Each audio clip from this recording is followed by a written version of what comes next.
రాజన్న సిరిసిల్ల జిల్లా ముస్తాబాద్ మండలం తుర్కపల్లి గ్రామంలో ఎస్సీ వర్గీకరణ బిల్లు అసెంబ్లీలో ఆమోదం పొందిన నేపథ్యంలో విజయోత్సవ సంబరాలు జరిపారు. గ్రామ పంచాయతీ నుండి అంబేద్కర్ విగ్రహం వరకు ర్యాలీ నిర్వహించి మందకృష్ణ మాదిగ చిత్రపటానికి పాలాభిషేకం చేశారు. అసెంబ్లీలో బిల్లు ఆమోదం పొందిన సందర్భంగా ముఖ్యమంత్రి రేవంత్ రెడ్డికి ధన్యవాదాలు తెలిపారు.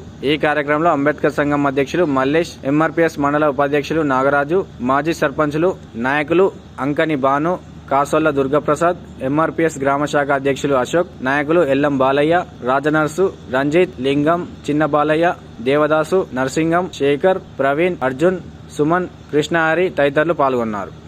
ప్రజలకు మహిళలకు కూడా పేరు పేరున కృతజ్ఞతలు చెప్తాం. అదే రకంగా మరి సుదీర్ఘంగా 30 సంవత్సరాలు పోరాటం చేసి పరికరణ అవలేంత వరకు కూడా నాయకత్వం వహించినటువంటి గౌరవ పద్మశ్రీ మందకృష్ణ మాదిగ గారు కూడా ఈ సందర్భంగా మేము కృతజ్ఞతలు చెప్తా ఉన్నాం. కానీ చాలా ప్రభుత్వాలు వచ్చినప్పటికీ కూడా అనేక ముఖ్యమంత్రులు వచ్చినప్పటికీ కూడా ఎవడు కూడా మరి ఆ విషయాలను దాటవేసుకుంటూ వేరు. కానీ సుప్రీంకోర్టు తీర్పు వెలువడగానే సుప్రీంకోర్టు తీర్పు వెలువడగానే పోరాటం కాబట్టి ఈ పోరాటాన్ని గుర్తించి అదే రకంగా పంజాబ్లో పోరాటం చేసే వాళ్ళు 1970 లోపల వర్గీకరణ సాధించుకున్నారు.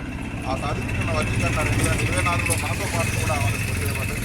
కానీ మనందరికంటే ఎక్కువగా పంజాబ్ ముఖ్యమంత్రి జలంధర్ సింగ్ అనేటువంటి వాడు ఢిల్లీకి ఎక్కువ పోరాటం చేసిండు. 20 చంద్రశేఖర్ అంబేద్కర్ చెప్పడం మూలంగా మరి మన ఉమ్మడి ఆంధ్రప్రదేశ్లో తెలంగాణలో ఉన్నటువంటి అనేక మంది మేధావులు, కవులు, కళాకారులు, అదే రకంగా మన ఏదైతే బాలగోపాల్ లాంటి చాలా గొప్ప మేధావి ఆయన వ్యాసం కూడా డివై చంద్రచూడు చదివి వాస్తవంగా ఇవి విభిన్న జాతులు, ఈ జాతులకు అన్యాయం జరిగిందని చెప్పి శూన్యంగా ప్రతి అంశాన్ని కూడా ఏకజాతి సంతతి